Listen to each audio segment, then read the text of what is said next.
Okay guys, so the 2017-2018 varsity basketball transportation cost I have here in this spreadsheet, and this is the same one that I've turned in for this week's assignment. As you can see on the left hand side, it's got all the dates for all the varsity games and also some of the JV games.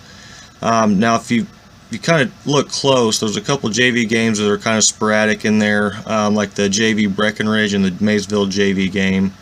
Those games are specifically JV games, and those are away. So with that being said, some of the other games that we play in, we may sooner or later add a JV game when it gets close to those dates.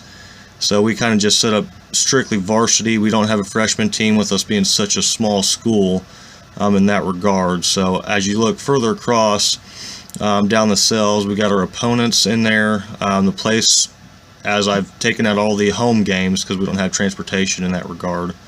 The trip time total, which is a round trip, not just a to the venue of contest, but from as well. As you can see, that first one, South Harrison, is 1 hour and 10 minutes. That's to South Harrison and then back as well. So that's a round trip. Then the next column is a start time for each varsity contest. And like I said before, some of these games might be a JV contest that might start at 5 o'clock with the girls JV for 2 quarters and the boys JV for 2 quarters after, and that's kind of something that we kind of decide on as that date gets closer to possibly November 21st, 2017 of this year.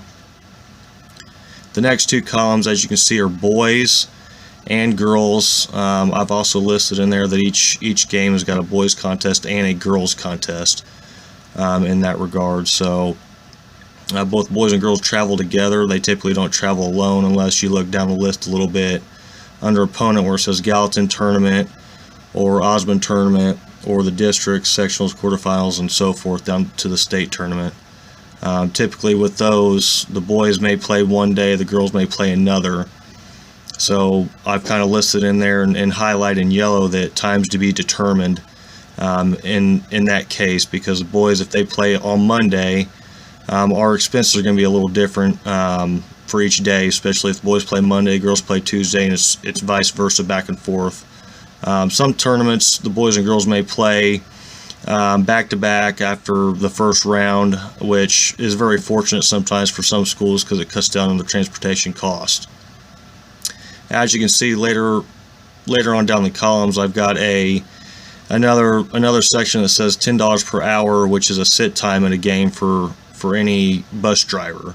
So basically they get $10 an hour. Typically a boys varsity and a girls varsity game lasts up to 3 hours. That's unless overtime is set forth in that regard. So typically $30 a night for that. And as you see, that last column is total cost, which would be $42 for that first game with South Harrison. Typically, every 10-minute increment of drive time is $1.66. So typically my school and myself would round it up to the nearest dollar amount. As you can see, it's a third.